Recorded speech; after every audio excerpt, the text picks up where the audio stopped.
Hello student, this is Alam, welcome in science रा।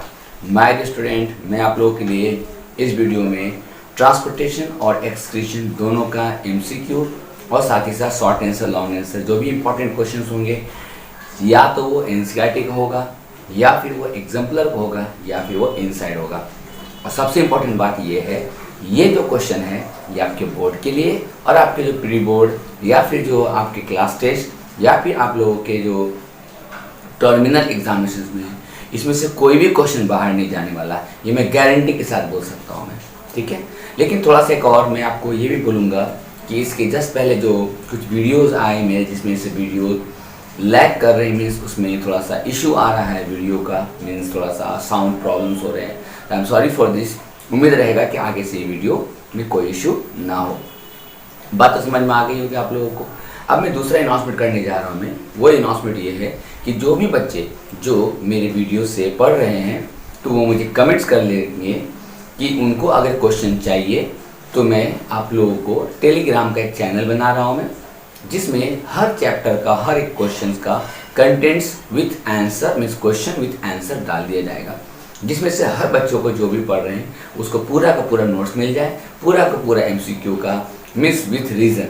बाकी मैं आपको समझा ही रहा हूँ, मैं वहाँ से आपको इसका क्वेश्चन का आंसर ज़रूर मिल जाएगा। तो बने रहिए मेरे साथ और टॉपिक को, है ना, देखते रहिए, सुनते रहिए और इसको समझते रहिए। मैं जैसा कि मैंने अभी आपको बताया था कि मेरे सामने आपके स्क्रीन पे ट्रांसपोर्टेशन टॉपिक है ना, ये ट्रांसपोर्टेशन टॉपिक, तो कुछ चीज़ को आप थोड़ा नेग्लेक्ट करके चलिएगा, क्योंकि मैं जो पढ़ा रहा हूँ ये कुछ बुक से होंगे, कुछ इधर उधर से मतलब कलेक्ट करके, ताकि आप लोगों का हर एक क्वेश्चन का आंसर मिलता चला जाए। तो ठीक है, चलिए टॉपिक को शुरू करते हैं। विच of the following is the correct feature of the lymph. एक बात मैं बता दूं, लिम्फ क्या है? Lymph is the tissue fluid. आगे आएगा तो डिस्कशन करेंगे, और मेरा वीडियो बना रखा मैंने ट्रांसपोर्टेशन में लिम्फ कैसे बनता है। तो माय डियर स्टूडेंट, मैं आपको बता दूं, ब्लड कैपिलरीज जब एक्सचेंज ऑफ मटेरियल्स करते होंगे, जब एक्सचेंज करते होंगे मटेरियल्स को, जो फूड हम लोग खाते हैं वो सेल्स के जाते हैं, उस टाइम कुछ लिक्विड जो है, जिसमें से कुछ प्रोटीन, उसमें से कुछ WBC, कुछ प्लेटलेट्स जो लीक हो जाते हैं, निकल जाते हैं और सेल्स के बीच में आ जाते हैं, जिससे हम लोग टिश्यू फ्लूइड या तो लिम्फ कहेंगे। बात समझ में तो आ गई होगी आप लोगों को। अब इसमें ऑप्शन देख लीजिए, यहाँ पे प्लाज्मा ऑफ ब्लड, ये बात सही है। कलरलेस, चूंकि इसमें RBC नहीं फिल्टर होते, ठीक है, WBC मैंने बोला था, RBC नहीं बोला था, और बोला कि लेस प्रोटीन, तो यहाँ पे लेस प्रोटीन आ गए हैं, तो ये आपको आंसर चलेगा। लेकिन इसमें क्या होगा, आंसर मोर प्रोटीन लिख दिया, इसलिए ये आंसर नहीं चलेगा। इसमें RBC लिख दिया, इसलिए ये नहीं चलेगा। और इसमें लिखा गया मोर फैट, ये अगर मोर फैट की जगह पे यहाँ पे अगर लेस फैट लिख दिया जाता तो आंसर एकदम चलता, मीन्स आंसर में कोई डाउट, कोई प्रॉब्लम नहीं होते, ठीक है ना। क्यों ऐसा? क्यों? क्योंकि आप लोगों के एनसीईआरटी में लिखा हुआ है कि लिम्फ का फंक्शन जो है फैट और फैटी एसिड, या फैटी एसिड और ग्लिसरॉल को ही ट्रांसफर करना है, लेकिन यहाँ पे एट प्रेजेंट मोर फैट लिखता है, इसलिए आंसर गलत हो गया था। आपका आंसर कौन सा होगा? आपका आंसर होगा ए, और ये तीनों हो गया गलत। Now let's the question number next.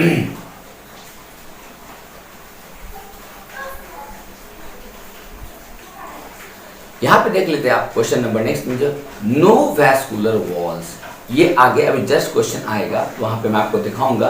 Vascular wall means, muscular wall means जो मसल से बना हुआ है। हमारे स्टूडेंट, आर्टरी की वॉल जो होते हैं वो बहुत मोटे होते हैं, ठीक है ना, और इसमें जो ल्यूमेन होते हैं, जो उसके छेद होते हैं ना, ये छेद क्या होता है, बहुत ज़्यादा छोटा होता है, जिसकी वजह से आर्टरी में ब्लड प्रेशर बहुत ज़्यादा होता है। तो यहाँ पे जो ये वॉल जो मस्कुलर होंगे, ठीक है ना, ये मस्कुलर होंगे, किससे बने हुए होंगे? ये बने होंगे आपके क्या बोलते हैं, स्क्विमस एपिथेलियम से बने होंगे, जो उसमें लेयर्ड होता है। वेन का भी वही हाल है, इसमें इसका ल्यूमेन थोड़ा बड़ा होता है, ठीक है ना, तो लेकिन ये भी बने होंगे मस्कुलर से। अब आ जाते हैं आर्टेरियोल क्या है, एक बात समझ लीजिएगा आप लोग। ब्लड कैपिलरीज की अगर बात कर लेते हैं हम लोग, ब्लड कैपिलरीज की बात कर लेते हैं, तो ब्लड कैपिलरीज आर्टरी और वेन दोनों का कॉम्बिनेशन, याद रखिएगा, आर्टरी और वेन का कॉम्बिनेशन है। मैं आपको आर्टरी वेन का थोड़ा सा बात समझा दूँ। आर्टरी से जब ब्रांच बाहर निकलता है उसका नाम होता है आर्टेरियोल, नोट कर लीजिएगा आप लोग ध्यान से। और वेन से जो मतलब जिसको ब्रांच निकला उसका नाम होता है वेन्यूल्स। ये दोनों बात को आप स्क्रीनशॉट कर लीजिएगा। आर्टेरियोल्स एंड वेन्यूज, ये दोनों आर्टरी और वेन के ब्रांचेस हैं, और ये जब दोनों ब्रांचेस जहाँ पे मिलेंगे ना, वो ब्रांचेस का नाम क्या होगा, कैपिलरीज, या बोले तो ब्लड कैपिलरीज। इसलिए option number B, option number D और ऑप्शन नंबर ए ये तीनों गलत माना जाएगा, और ऑप्शन नंबर सी जो होगा जिसमें मस्कुलर वॉल नहीं होंगे। नेक्स्ट क्वेश्चन की तरफ चलते हैं हम लोग। यहाँ पे क्वेश्चन बहुत बहुत बहुत आसान होगा कि इंस्ट्रूमेंट जो ब्लड प्रेशर को, एक ऐसा इंस्ट्रूमेंट जो ब्लड प्रेशर को नापता हो, एनसीईआरटी में दिया हुआ स्फिग्मोमैनोमीटर, स्फिग्मोमैनोमीटर, ये याद रखिएगा आप लोग। अगला क्वेश्चन चलते हैं। अब ये क्वेश्चन थोड़ा सा बड़ा है, थोड़ा नोट करते हैं हम लोग। देखिएगा यहाँ पे क्वेश्चन हम लिखता है ऑस्मोसिस। मैं आपको ऑस्मोसिस का छोटा सा डेफिनेशन में साइड में लिख देता हूँ। My dear student, osmosis means होता है लोअर कंसंट्रेशन से हायर कंसंट्रेशन की तरफ में कोई भी लिक्विड या गैसेस का चला जाना, ठीक है ना, लोअर कंसंट्रेशन से हायर कंसंट्रेशन की तरफ चला जाना, याद रखिएगा। और अगर इसको हम उल्टा कर दे, डिफ्यूजन कर दे, तो इसी का डेफिनेशन जो होगा उल्टा हो जाएगा, higher concentration to the lower concentration, ठीक है, समझ में आ गया बात। लेकिन ये जो रूल जो मैंने अभी आपको स्क्रीन पे लिखा, ये रूल केमिस्ट्री में लागू होते, केमिस्ट्री में काम आते, but when we talking about the means when talking about the biology, तो बायोलॉजी में जो ऑस्मोसिस को ध्यान से सुनिएगा आप लोग, ऑस्मोसिस में बोलता है कि higher water concentration, my dear, higher water concentration to the lower water concentration, ठीक है ना, लोअर वाटर, जबकि ये जो हायर लोअर तो डिफ्यूजन का है। इसलिए आपके एनसीईआरटी में क्लास 9 में साफ लिख दिया है क्या भाई, कि osmosis always follow the law of diffusion, but we can say it osmosis. याद रहेगा आप लोगों को, वो डिफ्यूजन की तरह काम करता है, लेकिन काम ऑस्मोसिस का ही होता है, क्योंकि डिफ्यूजन में कहा गया higher concentration to the lower concentration. तो उसके हिसाब से यहाँ पे आप देख सकते हैं higher water concentration to the lower concentration, आपका ऑप्शन नंबर बी होगा। बात समझ में आ गई। उसके अलावा बाकी सब जो भी चीज़ आप पढ़ लीजिएगा तो देख लीजिएगा, वो आपका गलत माना जाएगा। नेक्स्ट क्वेश्चन की तरफ चलते हैं। ये बहुत अच्छा क्वेश्चन है, ये हम लोगों के ट्रांसपोर्टेशन इन प्लांट में फोटोस मीन्स फ्लोएम का फंक्शन ये आपको लिखा हुआ है, एनसीईआरटी में साफ लिखा हुआ है। बोला गया water Uptake and at the expense of energy. अगर कोई भी फंक्शन, ध्यान से सुनिएगा आप लोग, ये भी क्लास 9 का टॉपिक है। अगर कोई भी फंक्शन जिसमें एक्सपेंस ऑफ एनर्जी होता हो, याद रखना, कोई भी फंक्शन जिसमें सेल्स एक्सचेंज ऑफ मटेरियल्स कर रहे हैं, गैसेस हो रहे हैं, और कोई भी ऐसा चीज हो रहा हो, अगर कोई भी ऐसा चीज हो, अगर उसमें एनर्जी मीन्स यहाँ पे मैं लिख सकता हूँ मैं एटीपी, अगर एटीपी यूज हो रहा है तो हमेशा वो एक्टिव एब्जॉर्प्शन या एक्टिव ट्रांसपोर्टेशन, ये आपके एनसीईआरटी में मीन्स आपके क्लास 9 में ऑलरेडी है ना, ये लिखा हुआ है। एक्टिव ट्रांसपोर्टेशन में हमेशा और हमेशा क्या होगा माय डियर, एटीपी का फंक्शन होगा, याद रहेगा आप लोगों को। अगले क्वेश्चन की तरफ चलते हैं। बोला क्या है कि आर्टरी, एक बात को मैं आपको शॉर्टली बता दूं मैं आपको, ताकि आगे जो भी क्वेश्चंस आएंगे वो आप आराम से सॉल्व हो जाएगा। आर्टरी मींस ऑक्सीजन वाला blood, means oxygenated blood, and when की बात कर लेते हैं तो वो हो गया कार्बन डाइऑक्साइड ब्लड, या बोले तो इसको डीऑक्सीजनेटेड ब्लड, याद रहेगा आप लोगों को। आर्टरी मीन्स ऑक्सीजनेटेड ब्लड और वेन मीन्स डीऑक्सीजनेटेड ब्लड। और अगर इसमें हम लोग पल्मोनरी आर्टरी लगा देते हैं तो ये उल्टा हो जाएगा, और पल्मोनरी वेन लगा देंगे तो ये उल्टा हो जाएगा। याद रखिएगा, इसका स्क्रीनशॉट आप लोग ले लीजिएगा, बहुत बहुत बहुत बहुत इंपॉर्टेंट है आप लोगों के प्री बोर्ड के लिए भी, आप लोगों के इंटरनल मीन्स जो टर्मिनल एग्जामिनेशन होते हैं, और आपके फाइनल के लिए भी बहुत इंपॉर्टेंट पॉइंट है, क्योंकि बहुत कंफ्यूजन होता है इसमें, इसलिए इसका ऑप्शन क्या होंगे, ये होंगे। अब चलते हैं हम लोग अगले क्वेश्चन की तरफ। मैं आपको एक बात और बता देना चाहता हूं, मैं आपको बताना चाहता हूं, जो भी मैं इसमें एक्सप्लेन कर रहा हूं, मैं इसका स्क्रीनशॉट ले लीजिएगा। इसका आंसर तो मैं भेज ही दूंगा, लेकिन स्क्रीनशॉट में क्या हो रहा है कि जो मैं समझा रहा हूं मैं ये, क्योंकि देखो बायोलॉजी में क्या होता है ना, कंसेप्ट इंपॉर्टेंट होते हैं, समझना इंपॉर्टेंट होता है। जहाँ तक मेरा मानना है कि फिजिक्स, केमिस्ट्री, मैथमेटिक्स में क्या होता है, एक फिक्स रूल पे बेस्ड होता है, मतलब कि जो चीज़ पढ़ रहे हैं आप उसका एक अपना एक फॉर्मूला होता है, एक अपना एक ट्रिक होता है, एक अपना एक कंसेप्ट होता है। लेकिन बायोलॉजी में कोई कंसेप्ट नहीं होता है, मीन्स उसको कहाँ से क्या चीज़ मुड़े, मतलब एक चीज़ पढ़ रहे हैं दूसरे में अप्लाई, और दूसरा पढ़ रहे हैं तीसरा में अप्लाई हो रहा है, मतलब कि बहुत पहले पढ़े थे, अब मीन 9th में पढ़े थे 10th में अप्लाई हो रहा है, 9th में सेल में पढ़े थे हम लोग, 10th में जाके ये अप्लाई हो रहा है, ठीक है ना। इसलिए इसका रूल रेगुलेशन बड़ा टेढ़ा है।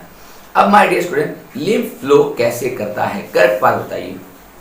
मैं आपको बता दूं जस्ट अभी हम लोग लिम्फ के बारे में, पहला क्वेश्चन हम आपको लिम्फ के बारे में बताया। यहाँ पे मैंने एक पाथवे बना रहा है, यहाँ पे मैंने थोड़े से सेल्स बना दे रहा हूँ। ध्यान से देखिएगा आप लोग, है ना, ध्यान से देखिएगा तो आपको समझ में आएगा। यहाँ पे इसका कलर को थोड़ा सा चेंज कर देता हूँ ताकि यहाँ पे मान लीजिए कि ये जो लंबे लंबे लाइन है ना, ये लाइन जो है आपकी, ये मान लीजिए ब्लड कैपिलरीज है, ठीक है।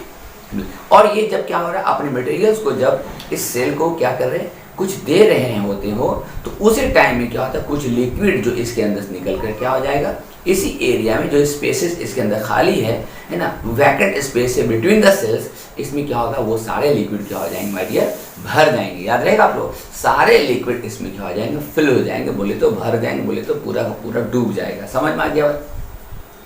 तो जो कि हम यहाँ पे किसका डायग्राम बनाए, ब्लड कैपिलरीज का, तो ऑब्वियसली यहाँ पे जो लिम्फ बनेगा उसका नाम हो जाएगा my dear student lymph capillary. याद रहेगा आप लोग, जैसे ब्लड कैपिलरीज है तो लिम्फ कैपिलरी भी होगा। और लिम्फ कैपिलरीज आगे चल के चूंकि क्लास 10th में ये लिखा हुआ है साफ साफ लिम्फ वाले टॉपिक पे, जाके देखना, मैं आपको बहुत अच्छा से पढ़ाया हूँ मैं, है ना। लिम्फ कैपिलरीज फिर आगे चल के लिम्फ वेसल्स में जाके जुड़ेगा, क्योंकि ये कहीं ना कहीं तो आगे बढ़ना चाहिए ना, कहीं ना कहीं तो ये आगे बढ़ना चाहिए, तो लिम्फ वेसल्स में जाके ये अटैच होगा। और लिम्फ वेसल्स फाइनली में जाके कहाँ पे अटैच होगा, वेन में। याद रखिएगा आप लोग, ये है track pathway, means real pathway. तो कौन होगा, ऑप्शन नंबर 1, मतलब इसका ऑप्शन ए हो जाएंगे। समझ में आ रही बात ना, एकदम बहुत आसानी से बताऊंगा मैं आपको, एकदम कहीं भी डाउट नहीं होने वाला है। बस ध्यान से पूरी शिद्दत के साथ, पूरे कंसंट्रेट के साथ देखोगे ना, तो एक बार में मैं चैलेंज करके बोल सकता हूँ, एक बार में आपका कंसेप्ट क्लियर होगा, दोबारा आपको पढ़ने की जरूरत नहीं पड़ेगी। बस एक काम आप लोगों को करना है, ये मेरा रिक्वेस्ट रहेगा, एक काम आप लोगों को करना है कि मेरा वीडियो अगर अच्छा लगे तो कमेंट्स करना, सब्सक्राइब कर देना, बेल आइकन तो जरूर बता देना, दबा देना, ताकि मुझे भी अच्छा लगेगा। कमेंट्स करिएगा, कोई भी दिक्कत होगा तो, और अपने फ्रेंड्स को शेयर कीजिए, जितना ज़्यादा से ज़्यादा फैलाइएगा तो मेरे लिए भी अच्छा होगा, क्योंकि आपका थोड़ा सा मोहब्बत मेरे लिए बहुत ज़्यादा काम होगा, क्योंकि बहुत मेहनत करना पड़ता है भाई। याद रखिएगा, बहुत मेहनत करना पड़ता था। जैसा है कि आप स्टूडेंट है तो आपको पता होगा ना कि स्टूडेंट को कितना सारा चीज़ याद रखना पड़ता है, सेम एज इन टीचर्स। अब यहाँ पे मैं आपको बाइकस्पिड यहाँ पे लिखा हूँ, बाइकस्पिड वॉल्व। मैं आपको बता दूँ, चलो मैं हार्ट का एक रफली डायग्राम पढ़ रहा हूँ, मैं यहाँ ड्रॉ कर रहा हूँ। ये हो गया राइट ऑरिकल, ये हो गया left auricle, right ventricle and left ventricle, ठीक है ना। ये आपके लेफ्ट पार्ट में जो होता है ना, वो बाइकस्पिड वॉल्व होता है, बाइकस्पिड वॉल्व। इसका स्पेलिंग थोड़ा सा ठीक कर देता हूँ मैं यहाँ पे, इसको बाइकस्पिड वॉल्व, जिसको मिट्रल वॉल्व के नाम से भी जानते हैं, मिट्रल वॉल्व। याद रखिएगा, बाइकस्पिड वॉल्व और mitral valve, means left side में दो ही वॉल्व समझ। अब वॉल्व क्या है सर, वॉल्व समझा देता हूं मैं आपको। चलिए, वॉल्व को का डेफिनेशन करिएगा, prevent in back flow of blood. इसका काम है ब्लड को बैक फ्लो करने से रोकना, मतलब पीछे होने से रोकना, मतलब पीछे वापस नहीं जाना चाहिए, इसमें यहाँ पे पीछे नहीं जाना चाहिए। तो ये जो लेफ्ट पार्ट में इसमें 2 होते हैं और राइट पार्ट में 3 होते हैं। ये यहाँ से मैं आपको समझा दिया, हम राइट पार्ट में, तो राइट पार्ट में क्या होंगे, ट्राइकस्पिड वॉल्व होगा, ट्राइकस्पिड वॉल्व। याद रखिएगा, यहाँ पे बाई लिखा हुआ तो बस उसी को कस्पिड ट्राई कर देना, तो आपको समझ में आ जाएगा। क्लियर हो गया पॉइंट। यहाँ पे ऑप्शन आपको देखिए रहा है, यहाँ पे लेफ्ट, अगर यहाँ पे बाई की जगह ट्राई कर देता तो यहाँ पे क्या हो जाता है ना, ट्राई किया हो जाता तो ये हो जाता, और अगर बाई है तो यहाँ पे आपको समझ में आ रही। बाकी जो है देखो, राइट और लेफ्ट दोनों ऐसा पॉसिबल ही नहीं है, ये होगा ही नहीं, पॉसिबल मुमकिन ही नहीं। ठीक है, समझ में तो आ गया बात आप लोगों को। आगे चलते हैं हम लोग अगले क्वेश्चन की तरफ में। ये क्वेश्चन थोड़ा सा अच्छा से देखिएगा, आपको समझ में आएगा। ट्रांसपिरेशन जानते हैं, यहाँ पे बात हो रही है ट्रांसपिरेशन, क्योंकि ऑस्मोसिस प्लांट में नीचे से ऊपर प्लांट में पानी का जाना by the process of osmosis and with the help of transpiration. और ट्रांसपिरेशन मीन्स क्या होता है भाई, ट्रांसपिरेशन मीन्स होता है लॉस ऑफ वाटर। याद रखिएगा, लॉस ऑफ वाटर है ना, थ्रू स्टोमाटा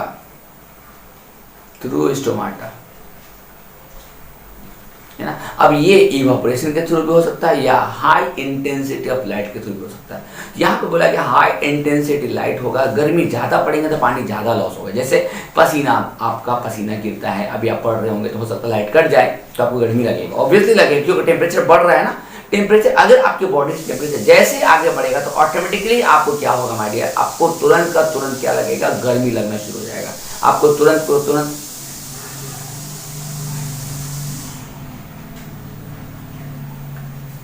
ट्रांसपिरेशन, तो loss of water through stomata. यहाँ पे बोला गया कि कब, तो पहला बात आपको ये तो आपको गलत हो गया, ठीक है पहला। दूसरा पॉइंट कि अगर गर्मी ज्यादा लग रहा है तो हवा चलेगा ना, इवापोरेशन ज्यादा होंगे। यहाँ पे बोला कि नो विंड, तो इसलिए ये भी गया। अब यहाँ पे सवाल होता है कि इवापोरेशन होता है क्यों, पहला बात समझ लेते हैं।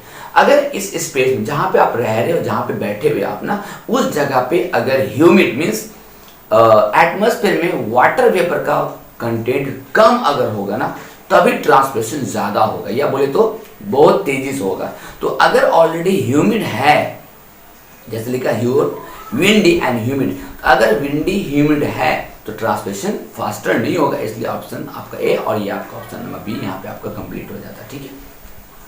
नेक्स्ट क्वेश्चन चलते हैं हम लोग। यहाँ पे लिखा होगा ब्लड फ्लो। अब यहाँ पे एक बात, बहुत अच्छी बात यहाँ पे लिखी हुई है कि मैंने यहाँ पे एक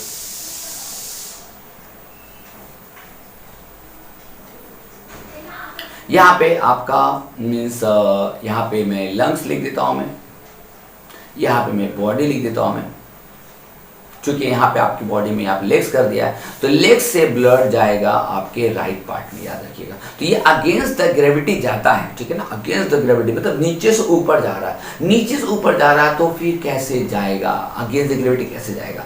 तो बोला कि अगेंस्ट द ग्रेविटी इसलिए जाएगा क्योंकि ये जाएगा किसके थ्रू, वेन के थ्रू, और वेन में होते हैं वाल्व, और वाल्व का फंक्शन आपको लिखा दिया मैं क्या भाई, prevent the back flow of blood, तो कि जो ऊपर जाएगा वो कभी भी नीचे नहीं आएगा, इसलिए बोला गया वाल्व इन द वेन, ये आपका ऑप्शन होगा। ये बहुत इंटरेस्टिंग क्वेश्चन, याद रखिएगा। जबकि क्वेश्चन क्या सेंसिटिव डाल दिया गया कि पैर से ब्लड अगर लंग्स में जाता है क्या वो पहुंच पाएगा, क्योंकि हर चीज को धरती खींचती है, तो कैसे जा रहा वो, तो वाल्व के कारण थोड़ा सा आगे बढ़ेगा ब्लॉक, फिर आगे बढ़ेगा, फिर ब्लॉक, फिर आगे बढ़ेगा ब्लॉक, मतलब नीचे नहीं आने देगा, उसको नीचे नहीं आने देगा, याद रखेंगे।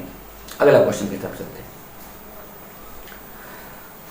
क्वेश्चन है नेक्स्ट, बोला गया कि जो डीऑक्सीजनेटेड ब्लड को रिसीव करता है, मैं अभी जस्ट चार्ट बनाया था, आपको चार्ट बना के बताया, यहाँ पे देख लो आप, ये हो गया राइट पार्ट, राइट, ये हो गया लेफ्ट, ये हो गया ऑरिकल या एट्रियम, ये हो गया वेंट्रिकल, ठीक है ना। यहाँ पे बोला गया कि डीऑक्सीजनेटेड ब्लड जो रिसीव करेगा वो कौन होगा, राइट एट्रियम। तो राइट एट्रियम हमेशा, अभी जस्ट मैंने दिखाया कि बॉडी से ब्लड को रिसीव करेगा थ्रू द वेन, है ना। तो कौन करेगा भाई, लार्ज वेन, जिसको वेना कावा बोला जाता है, याद रखिएगा। जो यहाँ पे अपर पार्ट से भी जाते हैं, लोअर पार्ट से भी जाते हैं, तो उसको हम लोग वेना कावा बोलते हैं, सिंपल बात है, पता आपको होगा। तो यहाँ पे हम राइट ऑट्रियम बोल सकते हैं, तो इसलिए ऑप्शन नंबर यहाँ पे आपके होंगे बी, ठीक है। समझ में आ गया बात आप लोग। अब आगे चलते हैं हम लोग। अब यहाँ पे बहुत अच्छा, बहुत सिंपल क्वेश्चन है कि अगर आर्टरी का जो होल है और भी छोटा हो जाए, है ना, तो क्या होगा, ब्लड प्रेशर जो होंगे वो इंक्रीज होंगे, माय डियर, सब जानता है, आप भी जानते होंगे आप, ठीक है ना। अगले क्वेश्चन की तरफ चलते हैं। बोला कि यहाँ पे समझ सुनिएगा ध्यान से, बोला क्या water will be absorb by the root hair, ये आपके एनसीईआरटी में ये बात लिखी हुई है, ध्यान से सुनना आप लोग, ध्यान से सुनना और ध्यान से पढ़ना, और आप एनसीईआरटी बुक को सामने रख भी सकते हो। लिखा कि water will absorb by the root hair when concentration of solute in the cell sap is high, plant rapidly respiring, no, गलत, they are separated from soil by permeable membrane, गलत, concentration salt in the soil। अब देखो salt, देखो याद रखना, यहाँ पे NCERT में साफ लिख दिया है सॉल्यूट, वहां पे सॉल्यूट नहीं लिखी, क्या लिख दिया, आयोन लिखा है, ध्यान रखिएगा। देखो सॉल्ट जो होते हैं ना वो कंपाउंड है, जैसे मान लीजिए सोडियम क्लोराइड, देखो इसको सॉल्ट बोलेंगे, लेकिन अगर इसी को हम आयन बनाएंगे ना तो वो हो जाएगा सोडियम और पोटासियम या क्लोरीन आयन, तो जिसको हम लोग सॉल्यूट बोल सकते हैं, ठीक है ना। समझ में आ गया बात ना। तो इसलिए ये ऑप्शन गलत, ये भी ऑप्शन गलत, और यहाँ पे ऑप्शन नंबर ए यहाँ पे आपका सही हो जाएगा। नेक्स्ट क्वेश्चन की तरफ चलते हैं हम लोग। यहाँ पे आप ये हार्ट का डायग्राम को देख लेना, यहाँ पे हार्ट का डायग्राम मैं बता रहा हूँ कि एक बंदे का यहाँ पे लीकेज हो गया, मतलब यहाँ पे जो है स्पेस बन गया, खाली जगह हो गया उसके अंदर, मतलब कि उसके अंदर जो है लीकेज हो गया उसमें, है ना, लीकेज हो गया। तो यहाँ पे अब लीकेज हो गया माय डियर स्टूडेंट, तो क्या हो रहा है, क्या होगा इसमें, वेंट्रिकुलर सेप्टल डिफेक्ट, मतलब कि हार्ट में छेद, नाम तो सुने होंगे आप लोग, हार्ट में छेद हो जाना, हार्ट में छेद हो जाना, ये बात आप लोग पहले से भी जानते हो, है ना, हार्ट में छेद हो जाना पहले से बात जानते हो आप लोग, हार्ट में छेद होना ये बात जानते हो। लेकिन हम लोगों को लगता है ना हार्ट में छेद होने मतलब ऊपर से छेद होगा, नहीं, अंदर से, ये वेंट्रिकुलर सेप्टम जो है इसमें जो स्पेसेस हो जाते हैं कभी कभी, है ना। तो चलिए क्या होता है देखते हैं आगे। अब बीच में बोला कि कौन सा डिजीज यहाँ पे हो जाएगा, a reduction in the pressure of blood, है ना, लिविंग, यहाँ पे आप थोड़ा सा देख सकते हैं आप लोग, यहाँ पे reduction in the pressure of blood living through the aorta, aorta समझ रहे हैं आप, एओर्टा समझ रहे हैं आप, एओर्टा यहाँ पे देख लो आप, एओर्टा कौन होता है समझ लीजिए, पूरे डायग्राम को समझ लेते हैं आप लोग। यहाँ पे देख लो आप, ये जो यहाँ से जो ब्लड निकल रहा है ना, ध्यान से देखना आप लोग, ये ब्लड जो निकल रहा है ये होगा एओर्टा, और यहाँ से जो ब्लड निकलेगा ना माय डियर स्टूडेंट, ये होगा आपका, ये चला जाएगा, कहाँ चला जाएगा, बॉडी में चला जाएगा, ठीक है। और ये जो ब्लड आ रहा है ना यहाँ पे, ये ब्लड, या बोले तो यहाँ से जो ब्लड आ रहा है इसके अंदर, ये ब्लड जो आ रहा है वो लंग्स के थ्रू आ रहा है, ठीक है ना। और यहाँ पे जो ब्लड इंटर करेगा इसके अंदर, ये होगा वेना कावा, ठीक है ना, याद रखिएगा आप लोग। अब यहाँ पे समझ में तो आ गया, इसका स्क्रीनशॉट ले लीजिएगा ताकि आपको समझ में जल्दी से जल्दी आ जाए। चलिए हम लोग आगे चलते हैं। बोला है यहाँ पे a reduction in the pressure of blood leaving through the aorta, मतलब एओर्टा से जब ब्लड निकलेगा तो प्रेशर कम हो जाएगा। ऐसा हो ही नहीं सकता भाई साहब, क्योंकि नीचे एओर्टा से क्या मतलब इसमें, a reduction in the percentage of oxygen, percentage कैसे हो जाएगा, है ना, एओर्टा में रिडक्शन, एओर्टा से जो ऑक्सीजन निकलेगा उसका परसेंटेज कम कैसे होगा, ऐसा हो ही नहीं सकता। A reduction in the amount of oxygen brought to the body cells, means ये थोड़ा सा समझने का कि सेल से जो ऑक्सीजन मीन्स जो है reduction in the amount of oxygen brought to the body cells, मतलब सेल से लेकर आना ऑक्सीजन, ये थोड़ा सा अब यहाँ पे जो सवाल ये इंपॉर्टेंट आपका है, a reduction in the pressure of blood entering the lungs, means lungs के अंदर जो जाएंगे ना, जो लंग्स के अंदर जो जाएंगे वो प्रेशर कम होगा। Reduction in the pressure of blood entering the lungs, means lungs के अंदर जो जाएंगे ना वो प्रेशर बहुत ज़्यादा कम होगा, क्योंकि यहाँ पे देखो, यहाँ पे बॉडी से देखो, यहाँ पे एओर्टा निकल रहा है, यहाँ पे प्रेशर का, यहाँ पे एओर्टा से एओर्टा का प्रेशर तो कोई हो ही नहीं सकता, इसलिए इसको बात ना ही करे तो चलेगा। अब बॉडी सेल्स और लंग्स ये दो को इंपॉर्टेंट है, तो बॉडी सेल्स में प्रेशर जो है reduction the amount of oxygen, तो यहाँ पे प्रेशर की बात हो ही नहीं रही है, क्योंकि आपका यहाँ पे डिफेक्ट हो रहा है, तो प्रेशर, तो यहाँ पे ये ज़्यादा इंपॉर्टेंट होगा आपका, किसमें, reduction in the pressure of blood entering the lungs, lungs के अंदर प्रेशर कम होगा, मतलब उस व्यक्ति का सांस बहुत धीरे धीरे आएगा, मतलब कि उसको सांस लेने बहुत दिक्कत होंगे, क्योंकि ऑक्सीजन रिसीव नहीं हो पाएगी, क्योंकि उसके ऑक्सीजन मिक्सिंग होंगे, ठीक है, तो धीरे धीरे वो सांस लेंगे, ज़्यादा मतलब ज़्यादा सांस वो नहीं लेंगे, ठीक है, समझ में आ गया बात आप लोगों को, क्योंकि उसको है ना सेप्टम का जो है प्रॉब्लम्स हो गया उसको। उसके बाद अगला सवाल यहाँ पे देख लेते हैं आप लोग, यहाँ पे अगला सवाल जो यहाँ पे देख लेंगे आप, यहाँ पे जो है आपका जो है ये आर्टरी है, इसमें नो डाउट आर्टरी है, ये वेन है, ये नेचर वेन है, वेन ले लेते हैं, और यहाँ पे जो है ये आर्टरी, यहाँ देख सकते हो आप, ल्यूमेन जो उसका चौड़ा, जिसका ल्यूमेन चौड़ा होगा, जिसका ल्यूमेन ज़्यादा चौड़ा होगा वो होंगे आर्टरी, और जिसका ल्यूमेन पतला होगा वो सॉरी जिसका ल्यूमेन चौड़ा होगा वो होंगे वेन, जिसका ल्यूमेन जो होंगे ना, छेद जो होंगे उसके अंदर जो बहुत छोटे होंगे ना वो होंगे आर्टरी, याद रखें आप लोग इसमें आर्टरी। अब बाकी बच गया क्या, ब्लड कैपिलरीज, यहाँ पे देख लो आप, पहले कौन है, पहले वेन, उसके बाद आर्टरी, यहाँ पे ऑप्शन नंबर सी होगा, ठीक है, समझ में आ गया बात, आसान है क्वेश्चन, क्वेश्चन एकदम आसान है। अब हम लोग चलते हैं अगले क्वेश्चन की तरफ। यहाँ पे जाइलम फ्लोएम की बात है, xylem transport is unit action, ये बात एकदम सिद्ध है, फाइनल है, क्लास 10th में लिखा हुआ है कि जाइलम हमेशा नीचे से ऊपर लेके जाता है, जबकि फ्लोएम दोनों साइड में लेके जाती है, लिखा हुआ यूनिट डायरेक्शन नहीं बल्कि बाय डायरेक्शन, कभी कभी प्लांट जो है लीफ से फूड को लेकर ऊपर भी जाना पड़ता है और कभी कभी लेकर नीचे भी आना पड़ता है, इसलिए यहाँ पे ऑप्शन ए होगा, ये दोनों करेक्ट होगा, ठीक है। अब अगला जो क्वेश्चन आपके सामने आ रहा है वो क्वेश्चन थोड़ा सा ध्यान की बात है, पहले समझ लेते हैं यहाँ पे क्या लिखा हुआ है। लिखा है कि पोटैटो प्लांट है न्यू ट्यूबर बना रहा, मतलब न्यू आलू बना रहा, तो which route would be taken by the most of the food at this time. तो यहाँ पे सबसे इंपॉर्टेंट क्या होगा, आलू तक, क्योंकि आलू क्या है, आलू फूड है, नहीं फूड नहीं बोल सकते, इसको स्टोर्ड फूड बोल सकते हैं। कहां से हो रहा है, कि when the plant made their own food in the presence of chlorophyll inside the chloroplast in the means mesophyll cell of the leaves, तो लीव्स में वो फोटोसिंथेसिस करेंगे और उसको स्टोमाटा मींस उसको फ्लोएम क्या करेगा, ट्रांसपोर्ट करके कहां पहुंचा देगा, पोटैटो ट्यूबर में पहुंचा देगा। तो कैसे कैसे जाएगा माय डियर, 6 है, 6 से 5 आएगा, 5 से 2 आएगा, 2 से 3 आएगा, क्योंकि 4 का कोई काम नहीं है और 1 का कोई काम नहीं, क्योंकि यहाँ पे फूड की बात हो रही है। हाँ, अगर यहाँ पे बात करते हैं हम लोग इसी को अगर रिवर्स कर दिया जाए कि अगर ये बात वाटर की बात कर लिया जाता तो 1 करते, फिर 4 करते, फिर 5 करते, उसके बाद 6 करते, ऐसा कर सकते थे। लेकिन 1 4 5 6 अगर होता तो ये जो ऑप्शन आपके किसके लिए हो सकता, ये ऑप्शन हो जाता आपके लिए, है ना, ट्रांसपोर्टेशन ऑफ वाटर का। लेकिन मेरा क्या है 6 5 2 3, तो 6 5 2 3 ऑप्शन ये हो गया मेरा। यहाँ पे मैं लिख देता हूँ, मैं आप इसमें नोट्स में ये जो क्वेश्चन में आप इसको लिख भी सकते हैं आप, कि अगर ट्रांसपोर्टेशन ऑफ वाटर की बात होगा तो ऑप्शन नंबर सी होगा, और ट्रांसपोर्टेशन ऑफ फूड की बात होगी तो ऑप्शन नंबर यहाँ पे, है ना, बी हो जाएगा। ठीक है, समझ में तो आ गया। बात एक क्वेश्चन से 2 क्वेश्चन बन गया आपका। अगला क्वेश्चन के हिसाब चलते हैं। लिखा गया, ये तो क्वेश्चन एकदम बहुत हल्का क्वेश्चन है कि भैया ये तो हम आप कोई भी देख के, आप भी देख के सूत्र बना सकते हो कि एडल्ट जो है सिस्टोलिक प्रेशर कितना होता है 120, एंड डायस्टोलिक प्रेशर जो है और 80 mmHg प्रेशर, ये आपके एनसीईआरटी में ऑलरेडी दिया हुआ है, इसमें कुछ बताने की बात नहीं है। अब यहाँ पे हम लोग देखते हैं 1 2 3 4, देखो यहाँ पे ये लिखा हुआ 1, ये लिखा हुआ 2, ये लिखा हुआ 3, ये लिखा हुआ 4 और ये लिखा हुआ 5, 1 2 3 4 5। बोला गया कि इसमें कैरी ऑक्सीजनेटेड ब्लड, यहाँ पे कौन ऑक्सीजनेटेड ब्लड कैरी होगा। मेरी बात ध्यान से सुनिएगा।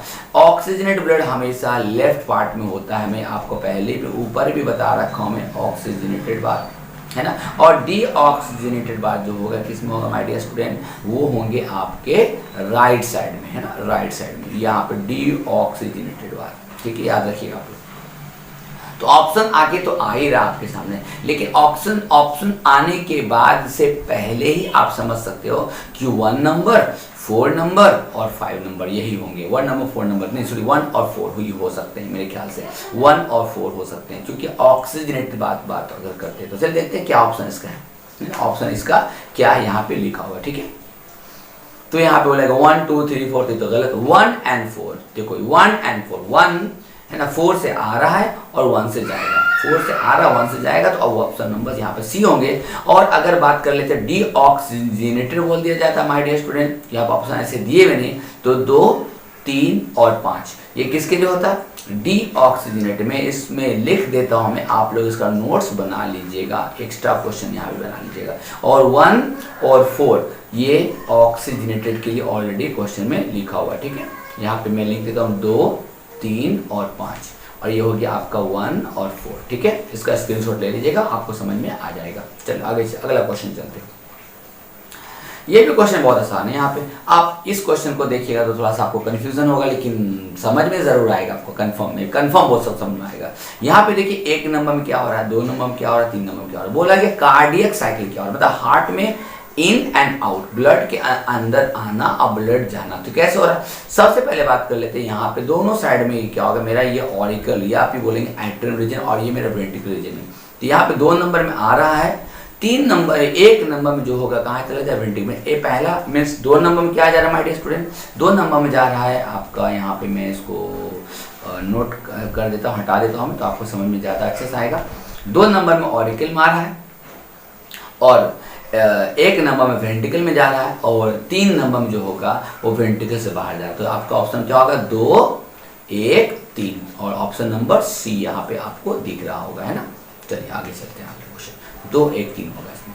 अब यहाँ पे आप थोड़ा देख, इससे थोड़ा सा ज़्यादा क्वेश्चन आपको मिलेगा, यहाँ पे देख सकते हैं। यहाँ पे आप क्वेश्चन देखिएगा तो P R Q and S को अगर बोले तो यहाँ पे हम बॉडी सेल्स या बॉडी में ब्लड कैपिलरीज ले सकते हैं। Q जो होगा, चूंकि यहाँ पे लेफ्ट पार्ट में आ रहा है, तो यहाँ पे इसका नाम होगा, चूंकि देखो यहाँ पे जो ये जो ट्यूब है ना, ये होंगे आर्टरी, इसमें से, और ये आपके डायग्राम जो देख रहे हैं ये आपके क्लास 10th का ऑलरेडी डायग्राम दिख रहा होगा आपके बुक में, जाके आप देख सकते हो। ये हो गया हमारी बेटिया वेन, इसका नाम होगा पल्मोनरी आर्टरी और इसका नाम होगा पल्मोनरी वेन, ठीक है ना। और ये होंगे मेरे लंग्स। ये सब चीज स्क्रीनशॉट ले लेना माय डियर, स्क्रीनशॉट को छोड़ना मत, मतलब स्क्रीनशॉट ले लेंगे तो समझ में कंफर्म आ जाएगा, एक भी क्वेश्चन छूटने नहीं जा रहा, ठीक है। स्क्रीनशॉट ले लीजिएगा ताकि आप, अब मैं समझाने जाऊंगा डायरेक्टली, ठीक है। तो पहला बात मैं आपको बता दूं, ये जितने भी हो रहा है ना, ये डबल सर्कुलेशन हो रही है, ये डबल सर्कुलेशन हो रही है। आपके एनसीईआरटी में ऑलरेडी मेंशन है डबल सर्कुलेशन मींस हार्ट में 2 टाइम ब्लड आ रहा है। एक ऊपर वाला का नाम पल्मोनरी सर्कुलेशन, दूसरा वाला का नाम सिस्टमेटिक सर्कुलेशन, है ना। सिस्टमेटिक सर्कुलेशन इसको बोलेंगे हम लोग। ऊपर वाला का नाम पल्मोनरी सर्कुलेशन, नीचे वाले का नाम सिस्टमेटिक सर्कुलेशन, और दोनों को मिला के क्या बनता है, डबल सर्कुलेशन। इसलिए ऑप्शन नंबर यहाँ पे ए होंगे, दूसरा कुछ हो नहीं सकता है। अब आगे जो क्वेश्चन आ रहा है उसको थोड़ा ध्यान से देखिएगा। अगला क्वेश्चन यहाँ पे है, सिलेक्ट द स्टेटमेंट PQRS। यहाँ पे PQRS, तो करेक्ट स्टेटमेंट कौन सा है इसमें, PQRS में से कौन सा स्टेटमेंट आपका यहाँ पे ज्यादा करेक्ट है ना। तो यहाँ पे बोला गया P represent pulmonary vein, P pulmonary vein है ना। डैट, तो यहाँ पे पहला बात बता दूं, मैंने अभी जस्ट बोला पल्मोनरी वेन नहीं है बल्कि P क्या, पल्मोनरी आर्टरी है, ठीक है ना। क्यों, क्योंकि वो वेन मींस डीऑक्सीजनेट ब्लड लेके जा रहा है। दूसरा बोला गया, इसी को जस्ट उल्टा कर देंगे, ये पल्मोनरी, तो ये भी गलत हो गया। C क्या, exchange of gases takes place in S, है ना। S में एक्सचेंज ऑफ गैसेस हो रहा है, तो ये भी गलत है माय डियर स्टूडेंट, ये भी गलत है। कैसे, मैं अभी यहीं पे रुकिएगा, आप लोग मैं जस्ट दिखा रहा हूँ ऊपर लाके, आप देख लो। S में एक्सचेंज ऑफ गैसेस में, एक्सचेंज ऑफ गैसेस लंग्स में होते हैं माय डियर स्टूडेंट, इसलिए ये भी गया गलत, ये भी गलत हो गया है ना, इसमें गलत। और तो सिंपल बात है, जब सब गलत हो गया तो ये वाला तो सही होगा ही होगा, इसलिए ऑप्शन नंबर डी होगा, ठीक है। अब यहाँ पे आप थोड़ा सा डायग्राम देख लो, ये डायग्राम होगा, अगर ये डायग्राम को समझ लेंगे आप लोग ना, तो आपका जो ट्रांसपोर्टेशन इन प्लांट है ना, ये आपको बहुत अच्छा समझ में आ जाएगा, जो आपके डिस्क्रिप्शन में, और मैं ट्रांसपोर्टेशन प्लांट में फूड स्पेशली इसका स्पेशली वीडियो बना दिया हमें, वहाँ पे जाके देखिएगा तो एकदम पूरा क्लियर हो जाएगा, सब साफ समझ में आ जाएगा आपको, है ना। यहाँ पे देख लोगे, P लिखा, यहाँ पे Q लिखा, यहाँ पे R लिखा, यहाँ पे S लिखा। S for the xylem, R है सिप ट्यूब, Q हो गया आपका कॉम्पेनियन सेल, और ये P जो है ये मेरा स्टार्च है, या बोले तो सुक्रोज, है ना, ये सुक्रोज ले लेते हैं आपको। अब यहाँ पे ट्रांसपोर्टेशन फूड की बात कर लेते हैं, कि ट्रांसपोर्टेशन ऑफ फूड की अगर बात कर लेते हैं हम, तो P जो है वो slowly goes to the companion cell, क्योंकि companion cell is the helper of the sieve tube. Sieve tube जो है ये डेड होते हैं और इसमें सिप प्लेट लगे रहते हैं, यहाँ पे आप देख सकते हैं सिप प्लेट लगा हुआ है इसमें फूड, क्योंकि मेनली ट्रांसपोर्टेशन सिप ट्यूब करता है। लेकिन कॉम्पेनियन सेल का काम है, क्या काम भाई, कॉम्पेनियन सेल का काम है कि प्लांट में जो लीफ में वो सारे फूड जो स्टोर्ड हो जाते हैं in the form of sucrose, उसको लेना। और ये किस प्रोसेस से लेंगे, ये वही अभी जस्ट आप स्टार्टिंग पढ़ाते हैं, एक्टिव ट्रांसपोर्ट, एक्टिव ट्रांसपोर्ट, जिसमें वो एनर्जी यूज होगा, एनर्जी एटीपी यूज होगी, ये एटीपी।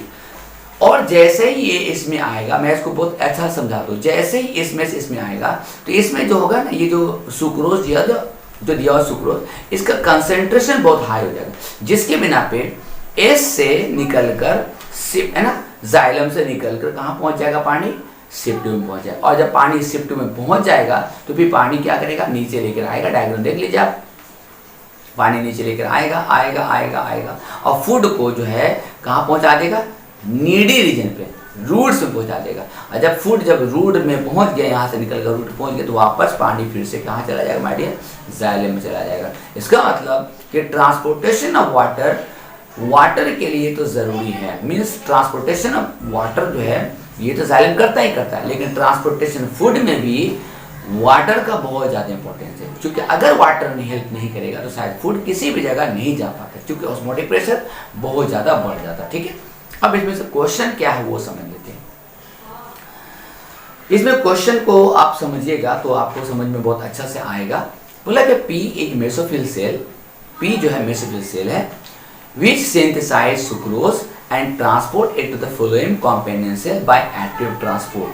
P जो है वो क्या है भाई, मेसोफिल सेल है। तो क्या ये डायग्राम में सही है, देख लेते हैं भैया। P मेसोफिल सेल नहीं, P सुक्रोज है, इसलिए आपका ये ऑप्शन हो गया गलत, क्योंकि P मेसोफिल सेल नहीं, क्यू कॉम्पेनियन सेल है। तो Q companion which move sucrose into ship tube, है ना, एलिमेंट अलोंग प्लाज्मोडेस्माटा, ठीक है ना, प्लाज्मोडेस्माटा। तो ये भी गलत आपका हो गया।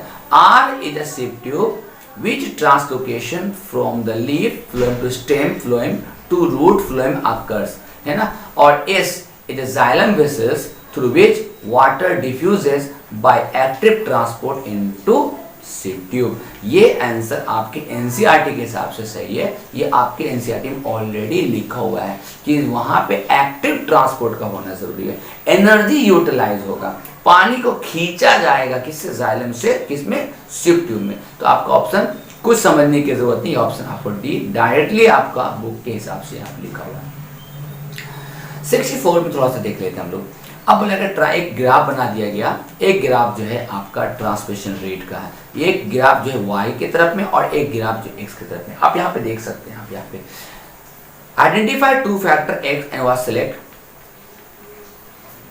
ये क्वेश्चन अगर देखा जाए तो ये क्वेश्चन जो है आप लोग एनसीईआरटी में मेंशन ये नहीं है, है ना, ये एनसीईआरटी में मेंशन यहाँ पे जो है नहीं है यहाँ पे, है ना। तो ये जो आपका जो ऑप्शन जो होगा वो एक मिनट में आपको थोड़ा सा बता दूं।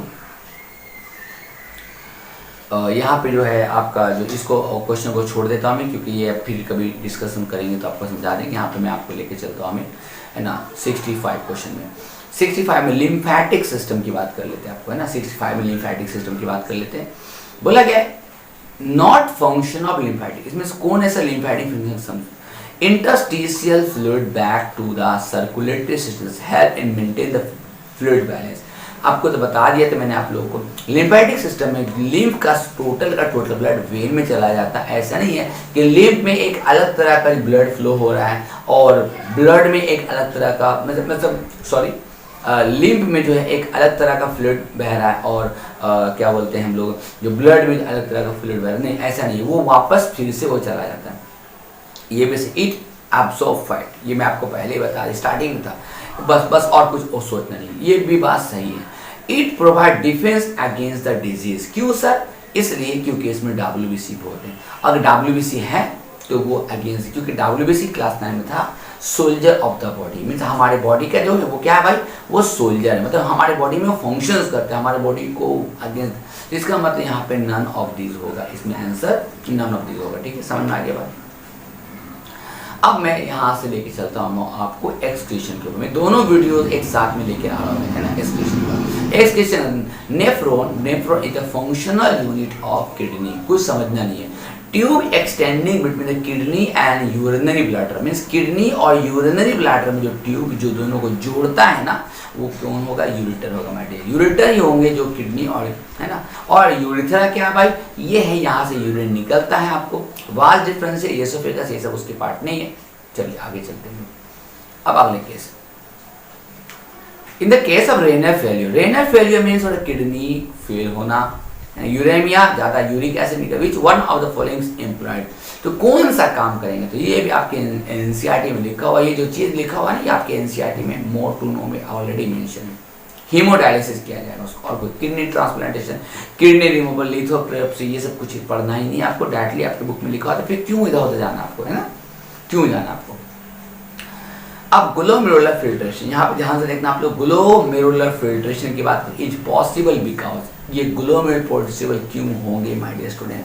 69 नंबर जो आपका क्वेश्चन है, afferent arteriole has less diameter than the efferent arteriole, मतलब कि बोला गया कि एफरेंट इफरेंट क्या है समझ लेते हैं। पहले हम आपको यहाँ पे बॉयमेंस कैप्सूल बना देते हैं इस तरह से, उसके बाद एक ब्लड यहाँ से आएगा और एक निकल आएगा, इसका नाम हो गया एफरेंट आर्टेरियोल, ठीक है, और इसका नाम हो गया इफरेंट आर्टेरियोल। ठीक है, याद रखेंगे आप लोग। तो बोला गया कि लेस किसका, इसका डायमीटर लेस होगा, मैं यहाँ पे एफरेंट आर्टेरियोल का डायमीटर, सॉरी इसको उल्टा कर देता हूँ मैं,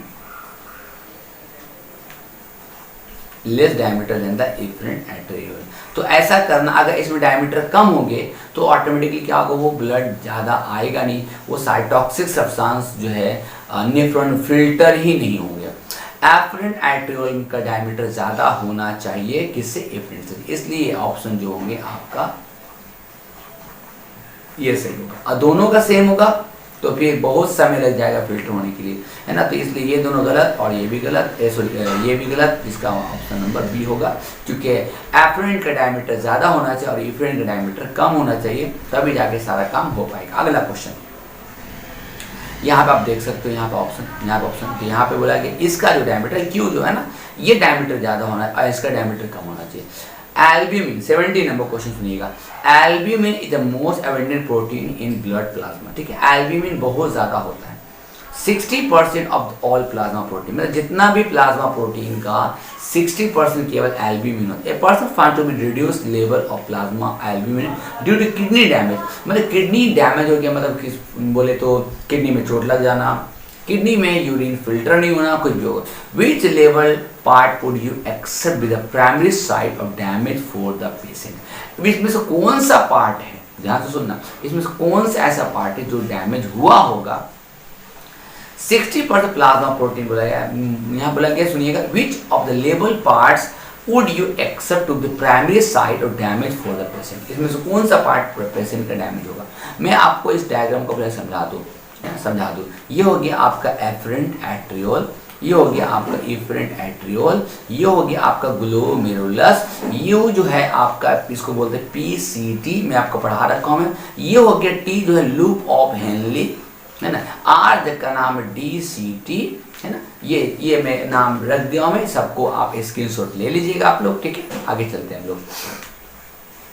बोला कि कौन सा पार्ट है यहाँ पे जो आपका ज़्यादा दिक्कत होगा। देखिए माय डियर स्टूडेंट, यहाँ पे मैं बता दूँ आपको, एल्ब्यूमिन जो फिल्टर होगा एब्जॉर्ब होगा सबसे ज़्यादा कहाँ पे एब्जॉर्ब होगा, ग्लोमेरुलस में। तो आपका यहाँ पे पी, क्योंकि यही वो जगह है जहाँ पे जो है ये सारे प्रोटीन जो फिल्टर होता है। अगर इसमें चोट लग जाएगा तो एल्ब्यूमिन या कोई भी प्रोटीन फिल्टर ही नहीं होगा। तो इसमें सबसे ज़्यादा डैमेज किस में होगा, माय डियर पी में, क्योंकि स्टार्टिंग यहीं से होता है। यहाँ पे पहले आ जाएगा, आने के बाद फिर यहाँ से ब्लड जो है ब्लड में चला जाएगा और फिर ये वापस फिर इसमें आ जाएगा और आपका सारा चीज़ जो है ना एब्जॉर्ब हो जाएगा आपकी किडनीज में, मीन्स यूरिनरी ब्लड में, ठीक है। समझ में आ गया बात। अगला क्वेश्चन, ये थोड़ा सा ऊपर से आपको चला गया होगा, अगर आपने वीडियो को अच्छा से देखोगे आप तो मेरे ख्याल से टॉपिक आपको समझ में आ जाएगा, ठीक है। चलिए अगला सर चलते हैं। Question number 70, which of the following organ is not related with excretion, इसमें से एक्सक्रीशन से कौन सा रिलेटेड नहीं। देखो लंग्स जो है कार्बन डाइऑक्साइड निकालते हैं, ये भी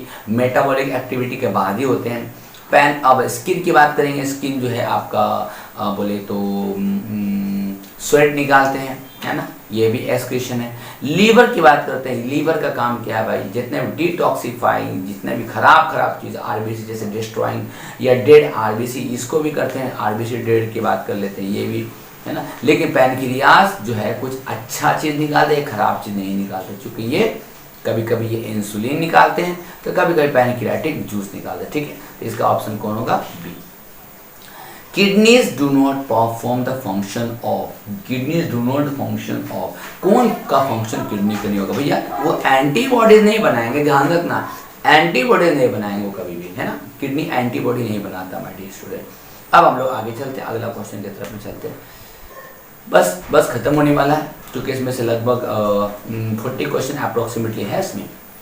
taking their number into account, मतलब नंबर के अकॉर्डिंग में आप इसको ध्यान दीजिए। यहाँ पे डायरेक्टली अगर बात कर लो तो यहाँ पे यूरिथ्रा और यूरिनरी ब्लैडर, चूंकि यूरिथ्रा और यूरिनरी ब्लैडर ये दोनों 1 नंबर होते हैं। यूरिटर है ना, यूरिनरी ब्लैडर जो है, यूरिटर जो है 2 होते हैं ना, किडनी भी 2 होते हैं, ये भी 2 होते हैं, ठीक है ना। तो ये सब चीज़ जो है दोनों में ये इंपॉर्टेंट, बहुत ज़्यादा इंपॉर्टेंट ये क्वेश्चन है कि ये दोनों एक ही होते हैं हमारे, दोनों में नंबर के हिसाब से। अब आगे चलते हैं। Which one of the following is current with reference to means hemodialysis है, 74 नंबर क्वेश्चन जो है। हीमोडायलिसिस में कौन सा बोला गया कि which one of the following is correct, absorb and resend excess of ion, absorb करना फिर वापस कर देना, गलत है ना। Dialysis unit has coiled silicone tube, ये सही है आपका, ये सही है। Blood pump back to the suitable artery after dialysis, नहीं है ना। सुइटेबल आर्टरी से कैसे हो सकते हैं लोग। Nitrogenous waste are removed by active transport, active transport यहाँ पर होता ही नहीं, पहला बात बता दूं आपको, है ना, ये तो मशीन के थ्रू होता है। तो इसलिए ऑप्शन नंबर आपका बी होगा। 75 नंबर क्वेश्चन यहाँ पे देख लेते हैं। Which of the following will lead to an increase in the glomerular fluid filtration in the kidney? इसमें से कौन सा है जो ज़्यादा जो है आपका जो इंक्रीज करेगा ग्लोमेरुलर फिल्ट्रेशन जो है आपका, है ना, ग्लोमेरुलर फिल्ट्रेशन सबसे ज़्यादा इंक्रीज कौन सा करेगा? And increase the protein concentration in the plasma, protein concentration तो आपको ग्लोमेरुलर फिल्ट्रेशन होगा नहीं, ऐसा नहीं होगा। And increase in the fluid pressure in the Bowman's capsule या बॉयमेंस स्पेस, नो गलत हो गया, ये भी गलत हो गया। And increase in the glomerular capillary blood pressure, इसके मतलब ब्लड प्रेशर ज़्यादा, इसलिए ना आपको स्टार्टिंग बताया था कि जो ब्लड बॉयमेंस कैप्सूल में एंटर करेगा ना उसका डायमीटर ज़्यादा होना चाहिए, ज़्यादा ब्लड जाएगा तो ग्लोमेरुलर फिल्ट्रेशन ज़्यादा होगा। फिल्ट्रेशन मींस ज़्यादा के ज़्यादा बॉयमेंस कैप्सूल जो होंगे क्या होंगे, वो एब्जॉर्ब करेंगे, याद रखना, तब ग्लोमेरुलर फिल्ट्रेशन। तो यहाँ पे बोला गया ग्लोमेरुलर कैपिलरीज में ब्लड प्रेशर ज़्यादा होगा तो फिल्ट्रेशन भी ज़्यादा होगा, याद रखना, है ना। तो ज़्यादा के ज़्यादा ब्लड घुसेगा तो ज़्यादा फिल्टर होगा, और ज़्यादा फिल्टर होगा तो हमारे किडनी, हमारे बॉडी में जितने भी टॉक्सिक सब्सटेंस हो ज़्यादा से ज़्यादा बॉडी से बाहर निकल पाएगा। समझ में तो आ रही बात आप लोगों को होगी। नेक्स्ट पॉइंट 76 के बाद यहाँ पे आप देख सकते हो, आप थोड़ा सा, मैं इसको थोड़ा सा छोटा कर देता हूँ, आपको समझ में आएगा। यहाँ पे बोला गया बड़ा मॉलिक्यूल्स जो है प्रोटीन मॉलिक्यूल्स है, छोटा जो है उसको ग्लूकोज मॉलिक्यूल्स और वाटर मॉलिक्यूल्स है। बोला कि यहाँ पे थोड़ा सा देखिएगा, आप 76 नंबर क्वेश्चन है। बोला कि इसमें showing filtration in the kidney, तो ब्लड जो है ये ऑटो पार तो होगा नहीं, प्रोटीन तो पार नहीं होगा, इसमें ग्लूकोज पार होने के चांसेस है और वाटर पार होने का बहुत ज़्यादा, इसी को बोलते हैं फिल्ट्रेट। जो कहाँ पे होगा, जो कहाँ पे होगा, बॉयमेंस कैप्सूल में होगा। बस समझना, बॉयमेंस कैप्सूल में ये काम होंगे क्योंकि वहाँ पे प्रोटीन नहीं फिल्टर हो पाएगा, ठीक है ना, प्रोटीन फिल्टर नहीं हो पाएगा। अब देखते हैं इसका क्वेश्चन का आंसर क्या होता है। Due to the functioning of which process in the urine formation, इसमें से कौन सा protein molecule are not normally present in the urine, urine में प्रोटीन नहीं प्रेजेंट होते हैं। Glucose molecule are not normally present in urine, इसमें से बोला गया कि 1 नंबर 2 नंबर कौन सा होगा, कहाँ पे होगा, क्या होगा, यूरिन बनने के लिए क्या, glucose molecule are not normally present in the urine. तो माय डियर स्टूडेंट यहाँ पे बात कर लेते हैं ट्यूबुलर सिक्रेशन, ट्यूबुलर रीअब्जॉर्प्शन। देखो एक बात समझिएगा, हम अगर बात कर लेते हैं यहाँ पे, मैंने अभी जस्ट बोला था एक पीसीटी रीजन, एक बीसीटी रीजन, और यहाँ पे पीसीटी रीजन जो होते हैं ना, यहाँ पे पीसीटी रीजन, यहाँ पे क्या होता है ना, वो सारी चीजें वापस चले जाते हैं, किसमें चले जाते हैं, ब्लड में।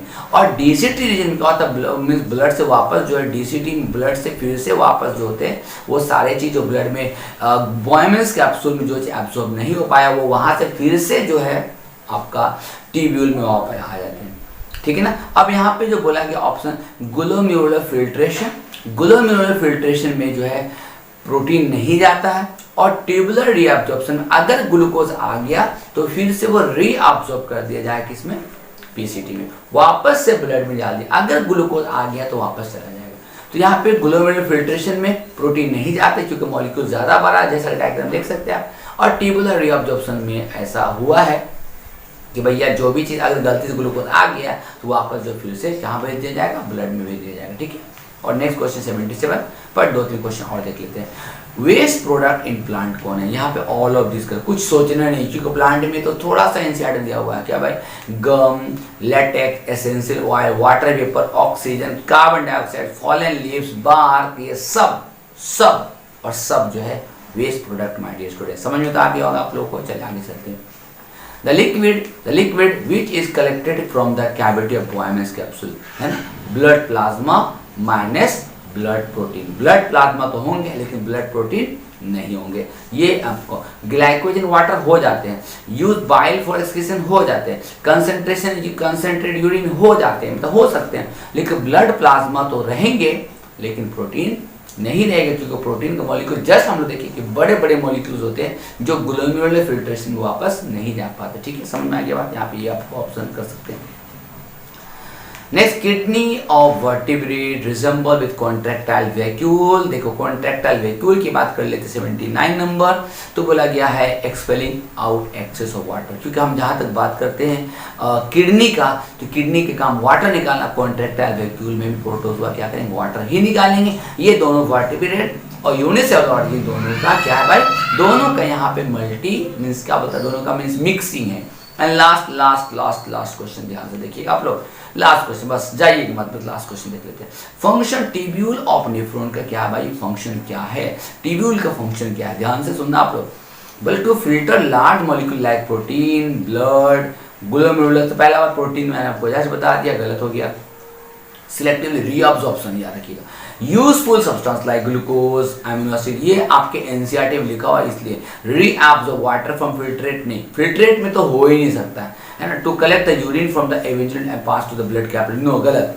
ब्लड कैपिलरी यूरिन क्यों देगा भाई, इसलिए ऑप्शन नंबर आपका भी होगा, क्योंकि यहाँ पर सिलेक्टिवली रीअब्जॉर्प्शन होता है। जितना भी इंपॉर्टेंट चीज जो बोएमस कैप्सूल में एब्जॉर्ब हो गए हैं वो वापस पीसीटी में ब्लड में डाल दिया जाएगा, और बोएमस कैप्सूल में जो चीज एब्जॉर्ब नहीं हो पाए ज्यादा होने के कारण वो वापस डीसीटी में फिर से रीअब्जॉर्ब हो जाएगा। समझ में आ रहा बात, ट्यूबुलर रीअब्जॉर्प्शन हो जाएंगे, ठीक है ना, वापस फिर से आपका ट्यूब्यूल में प्रेजेंट हो जाएंगे। माय डियर स्टूडेंट, यहाँ पे मैंने आपको यहाँ पे पूरा का पूरा समझा रखा हूँ, मैं टोटल का टोटल चीज मैं आपको समझा दूँ, इसको पूरा को बढ़िया से पढ़ लीजिएगा, अच्छा से देख लीजिएगा, तो आपको समझ में मेरे ख्याल से आप लोग को। यहाँ पे एक चीज मिस्टेक हो गया, सॉरी फॉर ये आपका ऑप्शन जो होंगे 64 नंबर जो क्वेश्चन आपका 63